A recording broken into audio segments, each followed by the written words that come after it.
Hello friends, मेरा नाम है यश। मैं आपको स्वागत करता हूँ मेरे यूट्यूब चैनल एवा एक्वाटिक नेचर पर। और आज का जो टॉपिक होने वाला है वो होने वाला है how to care gold fish. तो दोस्तों, मैं इस वीडियो में आपको बताने जा रहा हूँ कि आप कैसे अपने गोल्ड फिश को पाल सकते हो, आपको कैसा रखना चाहिए, टैंक साइज क्या होनी चाहिए, टेम्परेचर क्या होना चाहिए, आप फीडिंग कैसे दें, मैं सब कुछ इस वीडियो में बताने जा रहा हूँ। तो प्लीज़ मेरा वीडियो अंत तक ज़रूर देखिए। लेकिन वीडियो स्टार्ट करने से पहले मैं आपको एक कहना चाहूँगा, अगर आप मेरे यूट्यूब चैनल पर नए हो तो प्लीज़ मेरे यूट्यूब चैनल को लाइक कीजिए, सब्सक्राइब कीजिए, शेयर कीजिए, बेल आइकॉन दबाएं और कमेंट करना मत भूलिए। जितना आप मुझे कमेंट करेंगे उतनी इंटरेस्टिंग वीडियोस मैं लाते रहूँगा। तो दोस्तों, हम अपना वीडियो शुरू करते हैं।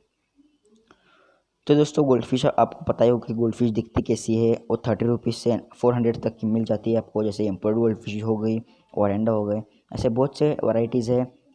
और आपको जब भी आप गोल्ड फिश खरीदते हो तो सबसे पहली जो चीज़ होती है आपको पॉइंट करना होता है वो है आपकी टैंक। जितनी बड़ी आप अपनी टैंक रखोगे उतनी फास्ट आपकी गोल्ड फिश ग्रो करेगी और उतनी एक्टिव आपकी फ़िश रहेगी और आपका पानी गंदा नहीं होगा। क्योंकि दोस्तों, जब आप गोल्ड फिश को फीडिंग देते हो तो ज़्यादा खाती है और बहुत जल्दी अपना जो पूप है रिप्रोड्यूस सॉरी वेस्ट प्रोड्यूस करती है, जिससे कि आपके पानी में अमोनिया बन जाता है, जो टॉक्सिक बन जाता है, जो आपकी फ़िश को मार सकता है, आपकी फ़िश के गिल्स में प्रॉब्लम क्रिएट कर सकता है। तो इसीलिए आपको बड़ी टैंक रखना ज़रूरी है। तो आपकी जो टैंक की साइज़ होना चाहिए दोस्तों वो है 1.5 फीट या फिर 2 फीट। अगर 2 फीट के ऊपर है, 3 फीट है तो बेस्ट है आपके लिए। अगर आप 1 फीट के टैंक में रखते हो तो आप एक पेयर गोल्ड फिश ही रखिए दोस्तों। अगर 2 फीट के टैंक में है तो 4 से 5 आप रख सकते हो। अगर 3 फीट के टैंक है तो 6 से 7 गोल्ड फिश आप रख सकते हो। तो दोस्तों, जब आप अपने गोल्ड फिश को स्मॉल एक्वेरियम में रखते हो, जैसे कि बॉल हो गई, 1 फीट एक्वेरियम हो गए, जब आप अपने फ़िश को ऐसे रखते हो तो आपके फ़िश में बहुत जल्दी इन्फेक्शन आ जाता है। क्योंकि छोटे एक्वेरियम में रहने से कम पानी होता है दोस्तों, और कम पानी होने से ज़्यादा वो ज़्यादा पूप करती है वो, और जिससे अमोनिया बढ़ जाता है आपके एक्वेरियम में और वो टॉक्सिक बन जाता है, जैसे कि मैंने आपको कहा था। इसीलिए आपकी फ़िश मरती है, क्योंकि इससे फिन रॉट हो सकता है और इंटरनल बीमारी हो सकती है। तो इसलिए आपको बड़ी टैंक रखना ज़रूरी है, छोटे टैंक में आप ना रखिए। तो दोस्तों, अगली चीज़ जो आपको नोटिस करनी है वो है फ़िल्ट्रेशन सिस्टम। दोस्तों, फ़िल्ट्रेशन सिस्टम भी आपको बहुत ही इंपॉर्टेंट है, क्योंकि जितना आप अच्छी फ़िल्ट्रेशन आप अपने एक्वेरियम में रखोगे उतना अच्छा आपका फ़िश ग्रोथ करेगी। क्योंकि दोस्तों, जब आप अपने फ़िश को खाना डालते हो तो खाना खा लेती है, और मैंने आपको कहा पहले भी, मैंने आपको कह चुका हूँ कि आपकी फ़िश गोल्ड फिश जो है ज़्यादा वेस्ट प्रोड्यूस करती है, इसीलिए आपके पानी में अमोनिया बन जाता है।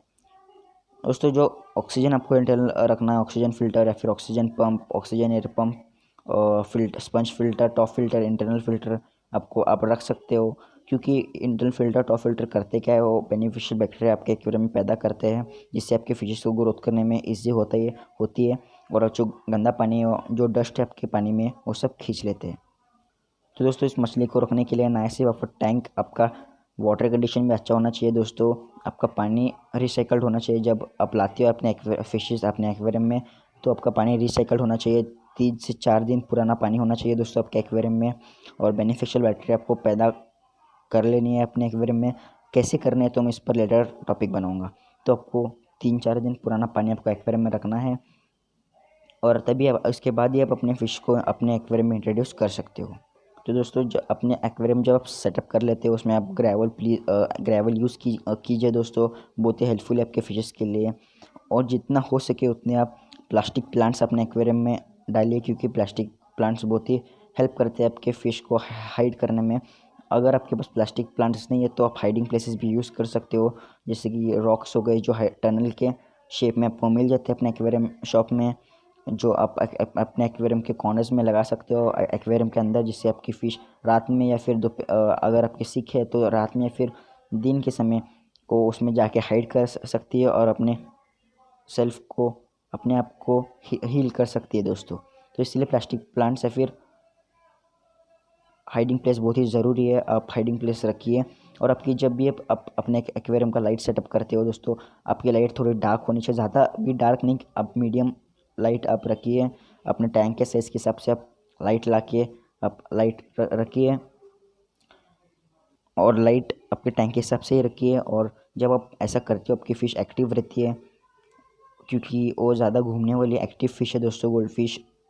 उसे ज़्यादा घूमना पसंद है दोस्तों, इसलिए आप लाइट थोड़ा डार्क ही रखिए। लेकिन एक बात आप ध्यान रखिए दोस्तों, जब आप अपने एक्वेरियम की लाइट लगाएं तो रात को सोने से पहले आप अपनी एक्वेरियम की जो लाइट है वो ऑफ़ करके सोइए, क्योंकि आप जो फ़िश है उसे भी थोड़ा रेस्ट चाहिए होता है और वो भी अंधेरे में हील कर सकती है अपने बॉडी को। तो इसीलिए आपको करना क्या है, आपको रात को सोने से पहले अपने एक्वेरियम की लाइट्स जो है उसको ऑफ़ कर देनी है। और दोस्तों कभी भी अब अपने एक्वेरियम सेटअप करते हो दोस्तों, कभी भी शार्प या फिर बड़े रॉक जो आपको मिल जाते हैं वो कभी भी नहीं डालने, क्योंकि गोल्ड फिश जो जैसे कि मैंने कहा बहुत ही एक्टिव फ़िश है। वो जब घूमती है अपने एक्वेरियम में वो अपने आपको हर्ट कर सकती है, हर्ट कर बाय मिस्टेक भी हर्ट हो सकता है, क्योंकि जो स्टोन्स होते हैं, स्टोन के शेप्स जो शार्प हो जाते हैं, शार्प रहते हैं, वो अपने फ़िश को टच करके उस पर कट आ सकता है आपके फ़िश पर, तो आपकी फ़िश इंजर्ड हो सकती है। तो इसलिए आपको ध्यान रखना है कि आपकी फ़िश को अपने एक्वेरियम में आप ज़्यादा बड़े स्टोन्स या फिर ज़्यादा नुकीले स्टोन्स ना लगाए। और दोस्तों आपका जो एक्वेरियम होना चाहिए फुल पानी से भरा होना चाहिए दोस्तों, क्योंकि फिश जो है ज़्यादा जम नहीं मारती है, बस एक्टिव होती है लेकिन जम नहीं मारती है, ये जंपर्स नहीं होते। आपको अपने एक्वेरियम की थोड़ा पानी आपको भर लेना है। आपके गिलास के जो 3 से 2 इंच आपको पानी कम रखना है, बाकी सब आपको पानी फिल करना है with medicines and water conditioner, क्योंकि दोस्तों गंदा पानी आप यूज़ करोगे तो आपकी फ़िश मर सकती है। इसलिए विथ वाटर कंडीशनर और मेडिसिन्स के साथ ही आप अपने एक्वेरियम के वाटर को रिसाइकल कीजिए। और थोड़ा बहुत रॉक सॉल्ट आप डालिए, क्योंकि रॉक सॉल्ट बहुत ही हेल्प करता है।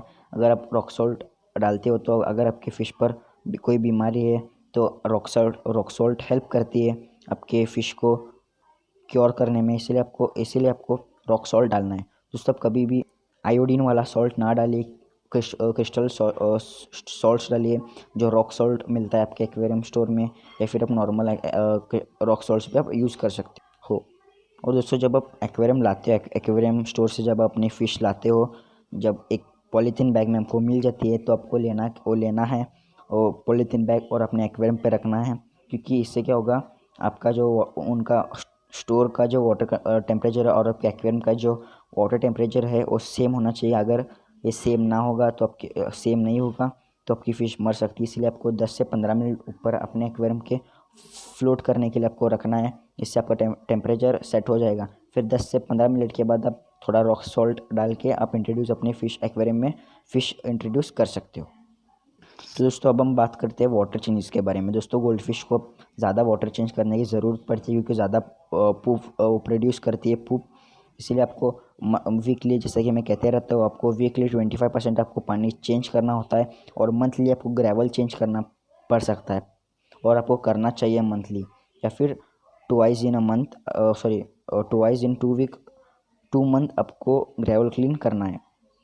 दोस्तों जब आप 25% पानी चेंज करते हैं अपने एक्वेरियम, तो हेल्प करता है अपने गोल्ड फिश को ज़्यादा जल्दी बड़ा होने में और फ्रेशनेस देता है, क्योंकि हर वीक आप जब 25% पानी चेंज करते हो तो नया पानी आपको जब अपने एक्वेरियम में आता है वो फ़िश को फ्रेशनेस देता है। तो इसलिए बहुत ही इंपॉर्टेंट है दोस्तों, 25% पानी आप वीकली चेंज करो और महीने में ग्रेवल क्लीनिंग करो। ग्रेवल क्लीनिंग कैसे करना है मैं आपको रिलेटेड टॉपिक बनाऊँगा, तो आप देख सकते हो। और दोस्तों कभी भी फ़िश को हाथ से ना पकड़िए गोल्ड फिश को, क्योंकि वो बहुत ही डेलिकेट फ़िश होती है। जब आप हाथ से पकड़ते हो उनके आईलेट्स को प्रॉब्लम हो सकती है, उसकी आँख फट सकती है दोस्तों, इंजर हो सकती है वो फ़िश। इसीलिए आपको नेट्स का यूज़ करना है, और जितना जितना कम आप अपने एक्वेरियम से आपके फ़िश निकालोगे उतना ही बेहतर होगा, क्योंकि जितना आप अपने एक्वेरियम से आपकी फ़िश निकालोगे उतनी आपकी फ़िश स्ट्रेस में आ सकती है। इसलिए आपको कभी भी ज़्यादा एक्वेरियम के बाहर आपको निकालना नहीं है। और दोस्तों जब आप अपनी एक्वेरियम क्लीन करते हो महीने में एक बार ग्रेवल क्लीनिंग, तो प्लीज़ आप एनी केमिकल का यूज़ ना कीजिए, जैसे कि सोप, शैम्पू आप ऐसे यूज़ ना कीजिए एक्वेरियम धोने में। आप सॉल्ट से धो सकते हो और 40 to 30% पुराना पानी आप डाल के नया पानी रिफ़िल कर सकते हो इसमें। तो इसलिए आपको कभी भी केमिकल का यूज़ नहीं करना है दोस्तों, क्योंकि ये आपके फिशेस को मार सकता है। और दोस्तों टैंक मेट्स बहुत ही ज़रूरी है आपकी गोल्ड फिश के लिए। अगर आपको चाहिए तो प्लीज़ मेरे पिछले वीडियो में आप देख सकते हो, मैंने एक वीडियो बनाई है सेपरेट से कि कैसे best tank mates for gold fish, तो आप देखिए और आप टैंक मेट्स रख सकते हो। अगर आप सही टैंक मेट्स नहीं रखोगे तो झगड़ा करके या फिर गोल्ड फिश को आपकी जो गोरामिन फ़िश है, फॉर एग्जांपल गोरामिन आपके गोल्ड फिश को मार सकती है। इसलिए आपको टैंक मेट्स हिसाब से ही आपको फ़िश रखनी है गोल्ड फिश। और दोस्तों इस मछली के लिए जो टेम्परेचर होना चाहिए, जैसे कि एक फ़िश तो कोल्ड वाटर फिश है ही, लेकिन ठंडी में जब आपका वाटर टेम्परेचर 15 से नीचे गिर जाता है तो आपको रखना क्या है टेम्परेचर दोस्तों, इसका जो टेम्परेचर होना चाहिए वो होना चाहिए 26 to 28 डिग्रीज़ पे आपको रख सकते हो आपके फिशेस के लिए बेस्ट। बस ये गोल्ड फिश के लिए नहीं, मतलब ये सब फिशेस के लिए 26 to 28 बेस्ट टेम्परेचर है आपके फिशेस के लिए। तो आप ये टेम्परेचर आपके गोल्ड फिश को रख सकते हो 26 to 28। दोस्तों अब हम बात करते हैं इनके खाने के बारे में। दोस्तों ये जो गोल्ड फिश होती है जितना आप डालोगे तो वो खाते ही जाएगी, इसीलिए आपको कम खाना डालना है। अगर आप ओवर फीडिंग करोगे आपके गोल्ड फिश के लिए तो आपकी गोल्ड फिश मर सकती है दोस्तों, इसीलिए आपको कभी भी ओवर फीडिंग नहीं करनी है। और दोस्तों इसको जो खाना है आप दिन में 1 बार या फिर 2 बार ही आप खाना दीजिए, वो भी अच्छे क्वालिटी का खाना। अगर आप लो क्वालिटी का खाना देते हो तो आपकी फ़िश के साथ साथ आपका पानी वो अभी गंदा होने लगेगा और कि फ़िश भी मर जाएगी और आपकी फ़िश ज़्यादा जल्दी ग्रो नहीं कर पाएगी। इसीलिए आपको फूड पे ज़्यादा ध्यान देना है कि आपको ज़्यादा ओवर फीडिंग नहीं करनी है और अच्छे क्वालिटी का फ़िश फूड आपको सजेस्ट आपको देना है आपके गोल्ड फिश के लिए, जिससे कि वह ज़्यादा फास्ट ग्रोथ कर सके। आप महीने में उसे कुकुम्बर भी दे सकते हो आपके फिशेस के लिए, वो भी वीक में 1 बार अच्छे आपके फिशेस के लिए वेजिटेबल्स आप दे सकते हो।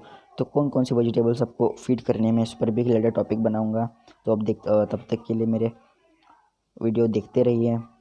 और अगर मेरी नोटिफिकेशन आपको चाहिए तो प्लीज़ मेरे यूट्यूब चैनल के जो सब्सक्राइब के बाजू में एक ऑप्शन है बेल आइकन का, तो प्लीज़ आप उसे दबा दीजिए कि अगर आप दबाओगे तो इसके जो सबसे पहले नोटिफिकेशन है आपको मिल जाएगी। दोस्तों मैंने सब कुछ बता दिया है गोल्ड फिश के बारे में। अगर तो भी आपको कोई डाउट हो तो प्लीज़ आप मुझे कमेंट करके या फिर कॉल करके मुझे पूछ सकते हो। अगर आपको कॉल करना है तो मेरी जो प्रोफाइल है उसके प्रोफाइल के नीचे राइट साइड में नीचे वो नंबर है, तो उस पर आप कॉल कर सकते हो मुझे और पूछ सकते हो। तो दोस्तों ये थी आज की मेरी video how to care gold fish. अगर मेरी वीडियो अच्छी लगी तो प्लीज़ मेरे यूट्यूब चैनल को लाइक कीजिए, सब्सक्राइब कीजिए, शेयर कीजिए, बेल आइकन दबाएं और कमेंट करना मत भूलिए। जितना मुझे कमेंट करेंगे उतनी इंटरेस्टिंग वीडियोज़ मैं लाते रहूँगा। तब तक के लिए हम दोस्तों जल्दी मिलते हैं हमारे नए टॉपिक पर। तब तक के लिए स्टे होम स्टे सेफ़।